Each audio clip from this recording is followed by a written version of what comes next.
छोटे प्याज एक अदरक।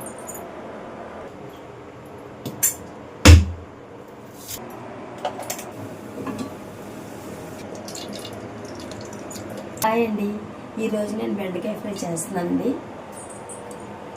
ముందుగా ఇవ్వండి కొంచెం తాలింపు గింజలు వేసుకోవాలా. తర్వాత పచ్చిమిర్చి ఉల్లిపాయలండి.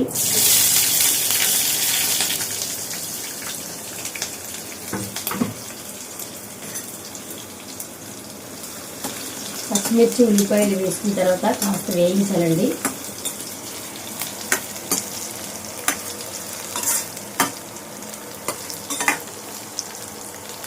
కాసేపు అయిన తర్వాత బెండ ముక్కలు వేసుకోవాలండి.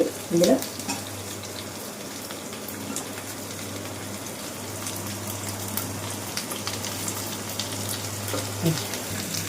బెండకాయలు బాగా వేగనివ్వాలండి. వేగా అయిపోతుంది, చాలా త్వరగా అయినానే అయిపోతుందండి ఇది బెండకాయ ఫ్రై.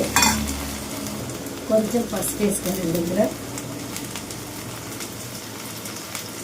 లైట్గా. పసుపు తోటే ఆ టేస్ట్ బాగా వస్తుందండి. పసుపు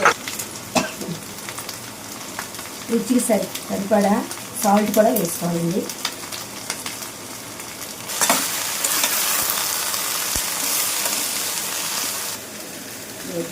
నెక్స్ట్ కారం కూడా కొంచెం వేసుకోవాలండి.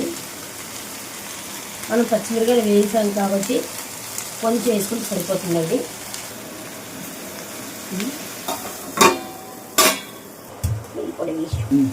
వెల్లుల్లి అండి, ఇవి కచ్చాపచ్చాగా దంచుకొని కొంచెం దించే ముందు ఇవి వేసుకుంటే చాలా టేస్ట్ ఉంటుంది. వెల్లుల్లి మనం దంచి తర్వాత లాస్ట్లో కరివేపాకు రెండు వేసి ఫ్రై చేస్తే ఆ టేస్టే వేరండి, చాలా రుచిగా ఉంటుంది.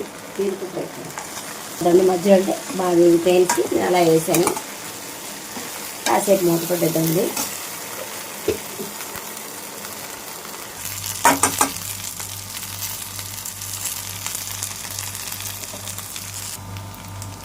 బెండకాయ ఫ్రై ఎంత వేగా రెడీ అయిపోయిందో. ఈ బెండకాయ ఫ్రై ప్రత్యేకత ఏంటంటే గ్రీన్గా ఉంచుకోవాలండి మనం ఉన్నప్పుడు. ఇది పచ్చిగా లేదండి, గ్రీన్గా ఉండమే ఉన్నట్టు నేను ఎప్పుడు వండుతానండి, అలాగే వండానండి ఈరోజు కూడా. ఈ వెల్లుల్లి వేసుగా రుచి వస్తుందండి. బెండకాయ ఎప్పుడు కలర్ మారనివ్వకూడదండి, గ్రీన్గా ఉన్నట్టుగా వేయించుకోవాలి. ఇలా గ్రీన్గా ఉన్నట్టుగా వేయించుకుంటేనే రుచిగా ఉంటుంది.